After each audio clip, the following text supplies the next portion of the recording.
Hello friends, unique 24 class में आपका स्वागत है। तो फ्रेंड्स, हम डिस्कशन कर रहे थे क्लास 9th का जो केमिस्ट्री है उसका चैप्टर 1 जिसका नाम है हमारे आसपास के पदार्थ। तो इसका पार्ट 1 और पार्ट 2 हम लोग कंप्लीट कर चुके हैं। आज पार्ट 3 डिस्कशन करेंगे जो कि लास्ट पार्ट होगा। ठीक है, आज हम लोग इस चैप्टर को कंप्लीट करेंगे। तो दोस्तों, इसमें हम लोगों ने जाना था पदार्थ के बारे में और पंचतत्व किसे कहते हैं उसके बारे में हम लोगों ने डिस्कशन किया था। फिर उसका भौतिक स्वरूप जो है पदार्थ का उसके बारे में डिस्कशन किया था। इसी तरह से जाते जाते हम लोग डिस्कशन किए थे कि पदार्थ के कण एक दूसरे को जो आकर्षित करते हैं उसके बारे में, पदार्थ की अवस्थाओं के बारे में, काफ़ी सारी चीज़ों को हम लोगों ने डिस्कशन किया था। ठोस के बारे में, द्रव के बारे में, गैस के बारे में डिस्कशन किया था। तापमान का क्या प्रभाव होता है उसके बारे में डिस्कशन किया था। फिर हम लोगों ने डिस्कशन किया था कि दाब परिवर्तन का क्या प्रभाव होगा। आज हम लोग इसके बारे में डिस्कस करेंगे कि दाब परिवर्तन का प्रभाव क्या है, किस पर। तो जैसे कि अगर हम लोग बात करें कि कोई भी पदार्थ है, अगर हम लोग उसमें देखते हैं कि तापमान का वृद्धि करते हैं, तापमान को क्या करते हैं हम लोग, बढ़ाते हैं, तो क्या होता है, तापमान को बढ़ाने पे ठोस से गैस में परिवर्तित हो जाता है। इसका डिस्कशन हम लोगों ने पिछले क्लास में किया था कि अगर किसी पदार्थ को हम तापमान देते हैं तो वो किस में परिवर्तित हो जाता है, ठोस अगर रहता है तो वो गैस में परिवर्तित हो जाता है। ठीक है, ठोस से गैस या फिर द्रव में परिवर्तित हो जाता है, होता है कि नहीं। तो उसी तरह से अगर हम अपोजिट करें तो दाब परिवर्तन, अगर किसी पदार्थ पर दाब को हम बढ़ाते हैं, दाब को क्या करते हैं, बढ़ाते हैं, और तापमान को क्या करते हैं, कम कर देते हैं। इसका अपोजिट है, दाब को बढ़ाते हैं और तापमान को क्या कर देते हैं, कम कर देते हैं। तो फिर क्या होगा, प्रोसेस भी उल्टा हो जाएगा। गैस से किस में चला जाएगा, ये द्रव में चला जाएगा। या हो सकता है कि द्रव से किस में चला जाए, ठोस में चला जाए। हो सकता है कि नहीं हो सकता है। तो होने के लिए तो कुछ भी हो सकता है। तो जैसे किसी भी चीज़ को, तापमान को अगर कम कर देंगे तो वो उल्टा चाल चलने लगेगा। एग्जाम्पल के तौर पर अगर हम देखें, एक हम लोग जीता जागता उदाहरण में, तो जो ठोस CO2 होता है, ठोस CO2 अगर इसको द्रव अवस्था में आए बिना सीधे गैस में परिवर्तित कर दें, ठोस CO2 जो है सो द्रव अवस्था में आए बिना, द्रव में नहीं आता है, मतलब कि ठोस क्या है, ये तो सॉलिड है। सॉलिड है मीन्स क्या है कि ठोस है। ठोस में आए फिर मतलब कि ये ठोस से अगर प्रोसेस में चला जाए तो ठोस से इसको किस प्रोसेस में आना चाहिए, द्रव अवस्था में आना चाहिए। परंतु द्रव अवस्था में ना आकर के सीधे किस में परिवर्तित हो जा रहा है, ये सीधे गैस में परिवर्तित हो जा रहा है। तो इसलिए इसको क्या कहा जाता है, इसलिए शुष्क बर्फ कहा जाता है। कौन सा बर्फ कहा जाता है, शुष्क बर्फ, यानी इंग्लिश में ड्राई आइस कहा जाता है। अच्छा, निष्कर्ष क्या निकला हम लोग का कि अवस्था चेंज होता है। कब, अवस्था चेंज होने का मेन चीज़ क्या है, तापमान द्वारा। तापमान बढ़ाते हैं या घटाते हैं, उसी के द्वारा ना अवस्था का चेंज होता है। जैसे ठोस है, ठोस से ये द्रव अवस्था में गया तो किस पे डिपेंड किया, ये तापमान पे डिपेंड किया। अगर तापमान दे रहे हैं तो ठोस से क्या चीज़ हो जा रहा है, द्रव हो जा रहा है। मतलब जो उसका जो अणु है, मॉलिक्यूल है, वो एक दूसरे से क्या हो जा रहा है, दूर होते जा रहा है। तो क्या हो रहा है, ठोस से द्रव जा रहा है। और अगर द्रव से ठोस में जाने के लिए तो तापमान को क्या कर देते हैं हम लोग, कम कर देते हैं। तो किस पे डिपेंड कर रहा है मेन चीज़, तो ये तापमान पे डिपेंड कर रहा है। अच्छा, अब ठोस है, ठोस से द्रव में जाएगा, द्रव से गैस में जाएगा, गैस से फिर ठोस में जाएगा। हो सकता है कभी कभी होता है कि ठोस से डायरेक्ट किस में चला जाए, गैस में चला जाए। ठोस से सीधे किस में चला जाए, गैस में चला जाए, या गैस से सीधे ठोस में आ जाए। तो इस प्रोसेस को हम लोग क्या बोलते हैं, तो जो ठोस से सीधे द्रव में, अगर ठोस से सीधे किस में जाएगा, ठोस से सीधे अगर द्रव में जाता है तो उस प्रोसेस को हम लोग क्या कहेंगे, संगलन कहेंगे। ठीक है, और फिर द्रव से जो गैस में जाएगा, द्रव से किस में जाएगा, गैस में जाएगा, तो इसको हम लोग क्या कहेंगे, वाष्पीकरण कहेंगे। क्या कहेंगे, वाष्पीकरण कहेंगे। और उल्टा, अब गैस से द्रव में जाए, जब गैस से किस में जाए, द्रव में जाए, तो उस प्रोसेस को हम लोग क्या कहेंगे, तो संघनन कहेंगे।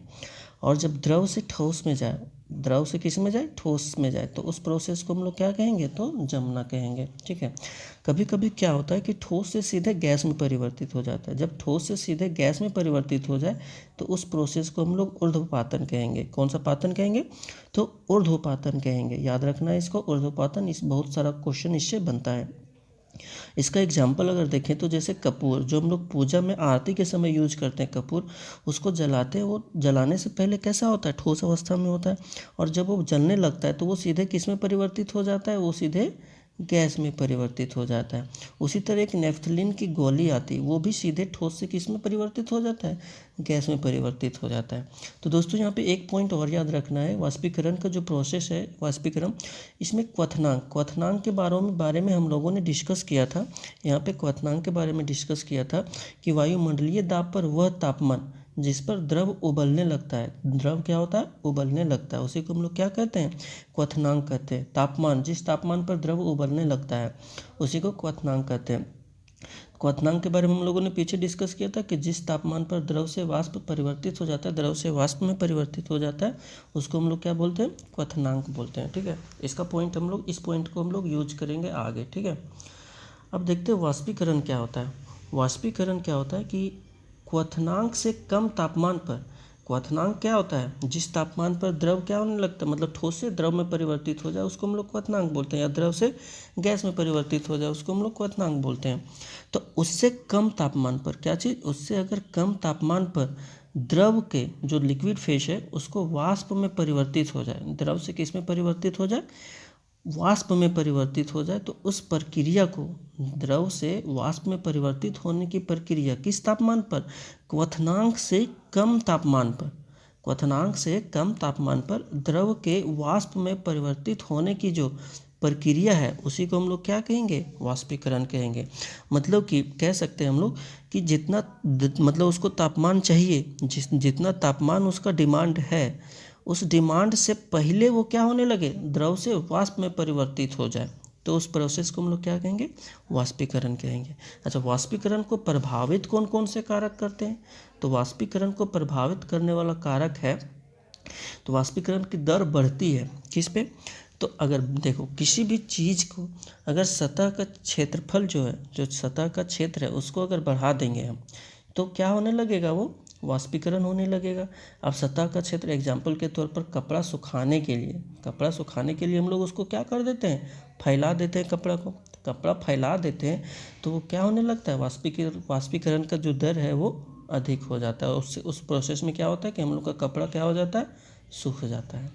अच्छा, सेकेंड पॉइंट क्या है कि तापमान में वृद्धि कर दे। अब किसी भी चीज़ को तापमान में अगर हम वृद्धि कर दें तो काइनेटिक एनर्जी क्या होने लगेगा, गतिज ऊर्जा में वृद्धि हो जाएगा। जब गतिज ऊर्जा में वृद्धि हो जाएगा तो जो मॉलिक्यूल है वो दूर दूर चला जाएगा, और कभी कभी क्या होगा, वो आकर्षण बल को पार कर लेगा तो वो क्या हो जाएगा, बाहर चला जाएगा। ठीक है, अब थर्ड पॉइंट में हम लोग याद कर सकते हैं आर्द्रता में कमी। थर्ड पॉइंट में हम लोग क्या ध्यान दे सकते हैं, आर्द्रता में कमी। अगर आर्द्रता में कमी आ जाए तो क्या होता है, वायु से जलवाष्प की मात्रा भी क्या हो जाएगी, कम हो जाएगी। तो वायु में जो जलवाष्प की मात्रा होती है उससे क्या हो जाती है, कम हो जाती है। अच्छा, ये पॉइंट अभी समझ में नहीं आया होगा, क्योंकि हम लोग को कभी, बहुत सारे लोगों को ये कन्फ्यूजन होता है कि आखिर ये आर्द्रता होता क्या है। तो आर्द्रता होता क्या है, वायु में जो एयर है उसमें जो उपस्थित होता है, विद्यमान होता है क्या, जलवाष्प की मात्रा, मतलब वायु में जो जलवाष्प की मात्रा होती है कि नहीं, उसी को हम लोग क्या बोलते हैं, आर्द्रता बोलते हैं। तो अगर आर्द्रता यानी वायु में जलवाष्प की मात्रा, जो जल की मात्रा है वो अगर कम हो जाए तो क्या होने लगेगा, वायु से जलवाष्प की मात्रा भी क्या हो जाएगी, कम हो जाएगी। और जब जलवाष्प की मात्रा कम हो जाएगी तो जो कपड़ा होगा हम लोग का, कपड़ा क्या हो जाएगा, सूखने लगेगा। ठीक है, तो आर्द्रता में कमी होने से वाष्पीकरण की दर क्या हो जाती है, बढ़ती है। वायु की गति में अगर वृद्धि हो जाए, वायु जो है, एयर है, उसकी गति यानी कि उसकी जो स्पीड है, अगर वो वृद्धि हो जाए, वायु की जो गति है उसमें वृद्धि हो जाए, तो जो जलवाष्प के कण होते हैं, जो जलवाष्प के कण हैं वायु के साथ उड़ जाते हैं।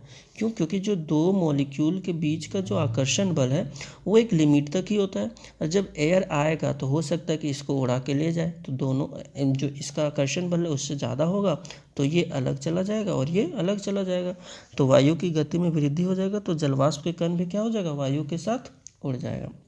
अच्छा, वाष्पीकरण के कारण शीतलता होती है। कभी कभी हम लोग अपना निजी जीवन में देखते हैं कि कोई ऐसा मतलब कि कोई ऐसा पदार्थ होता है जिसको अगर हम अपना हथेली पे लेते हैं तो ठंड का महसूस होता है, ठंडा महसूस होता है कि नहीं होता है।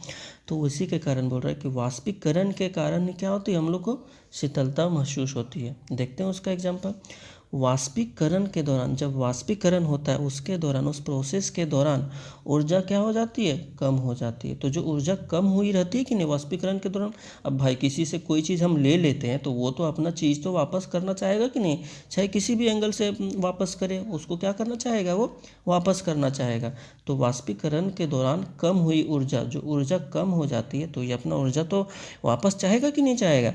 तो कम हुई ऊर्जा को पुनः प्राप्त करने के लिए, जो ऊर्जा कम हुई है उसको पुनः प्राप्त करने के लिए क्या करता है, द्रव के कण, जो लिक्विड के कण है, अपने आसपास से ऊर्जा अवशोषित कर लेते हैं। जो लिक्विड है वो अपने आसपास के कण से क्या कर लेते हैं, मतलब आसपास से क्या कर लेते हैं, ऊर्जा को अवशोषित कर लेते हैं। तो जब ऊर्जा अवशोषित करते हैं ना, उसी के कारण क्या होता है, हम लोगों को शीतलता महसूस होती है या शीतलता हो जाती है। ठीक है, तो ये पॉइंट क्लियर हो गया होगा।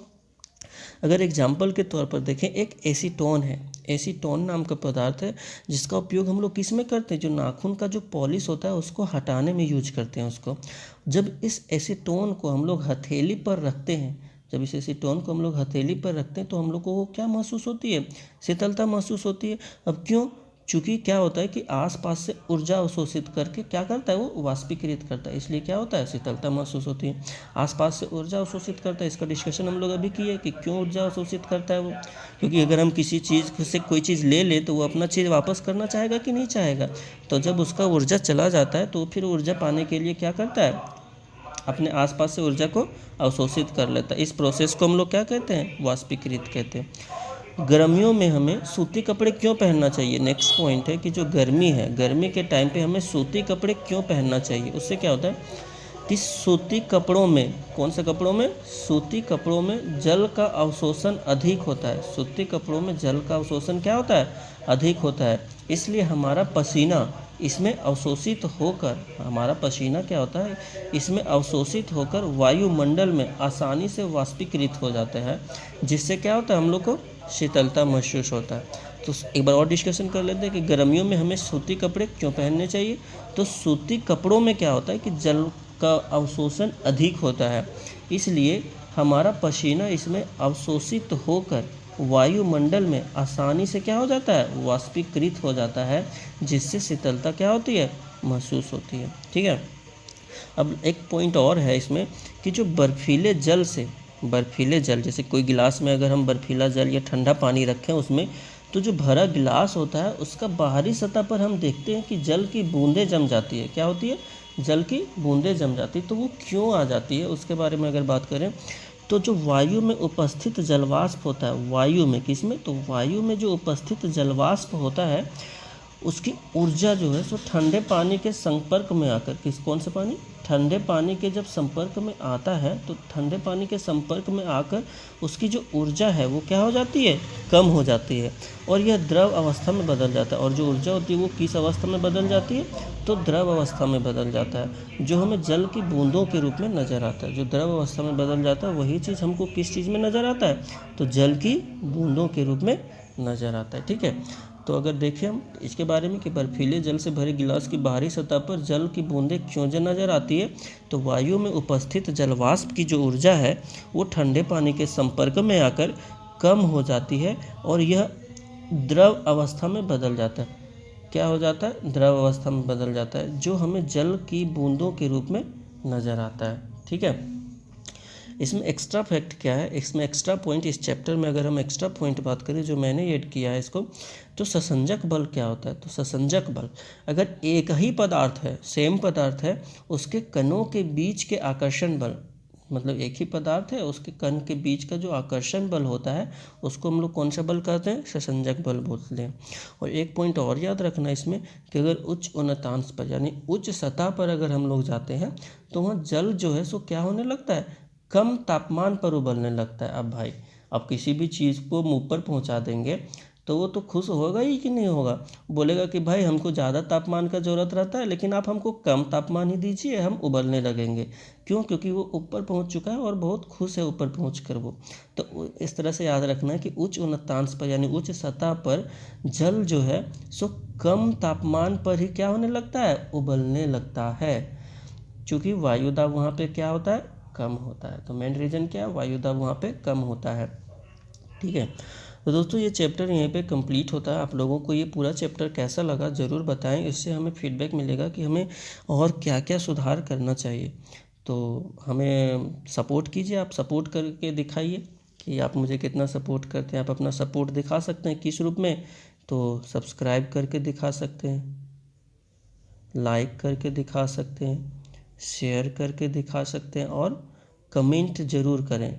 कमेंट जो है सो ज़रूर करें कि आपको कैसा लगा और मुझे क्या सुधार करना चाहिए, मुझे क्या सुधार करना चाहिए। अपना फीडबैक अवश्य दें, ठीक है, अपना फीडबैक अवश्य दें। तो दोस्तों ये यहीं पे कंप्लीट होता है। Thank you, thank you.